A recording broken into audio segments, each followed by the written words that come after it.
friends here. I'll be quick. We have one clear message today, and that is the cuts, the devastating cuts to Ontario's hospitals must stop. In Windsor just last week, the hospital made public its plan to cut more than 150 frontline nurses, support staff, health professionals, and yet this hospital is already full to overflowing.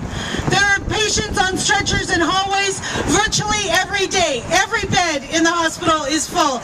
Ambulances can't offload because there are no beds to admit the patients into.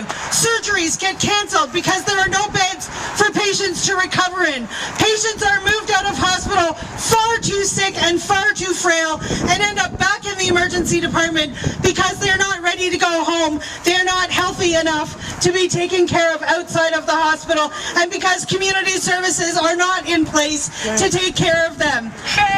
So for 9 years, we have gone into the pre-budget hearings each year. We've given all of the reason and all of the evidence. Ontario is now at the bottom of the country in hospital funding by every measure, per person, as a percentage of our economy, as a percentage of our provincial revenues, our provincial budget. Ontario has the second fewest nurses per patient in the country left in our hospitals. We have cut more services than any other place. We have fewer beds left than any other province. In fact, fewer beds left than any industrialized country in the world, and yet the cuts still continue.